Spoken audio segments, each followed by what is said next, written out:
নমস্কার। কবিগুরু রবীন্দ্রনাথ ঠাকুরের কবিতা কৃপণ। আমি ভিক্ষা করে ফিরতেছিলাম গ্রামের পথে পথে। তুমি তখন চলেছিলে তোমার স্বর্ণরথে। অপূর্ব এক স্বপ্ন সম লাগতেছিল চক্ষে মম। কি বিচিত্র শোভা তোমার, কি বিচিত্র সাজ। আমি মনে ভাবতেছিলেম, এ কোন মহারাজ।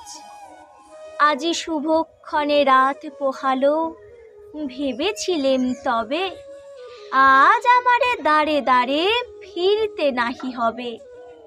বাহির হতে নাহি হতে কাহার দেখা পেলেম পথে। চলিতে রথ ধনধান্য ছড়াবে দুই ধারে। মুঠা মুঠা কুড়িয়ে নেব নেব ভারে ভারে।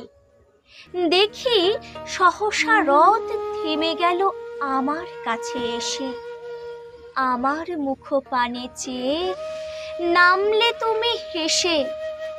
দেখে মুখের প্রসন্নতা জুড়িয়ে গেল সকল ব্যথা। হেন কালে কিসের লাগি তুমি অকস্মাৎ। আমায় কিছু দাও গো বলে বাড়িয়ে দিলে হাত। মরি এ কি কথা রাজা ধীরাজ, আমায় দাও গো কিছু। শুনে ক্ষণকালের তরে রইনু মাথা নিচু।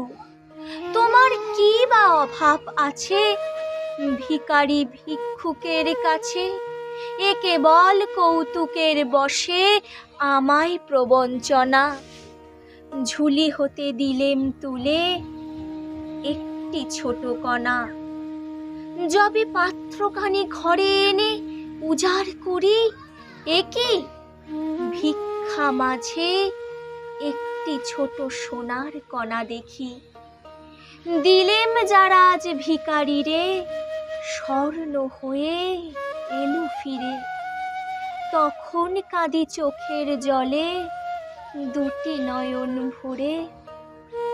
তোমায় কেন দিইনি আমার সকল শূন্য করে। তোমায় কেন দিইনি আমার সকল শূন্য করে।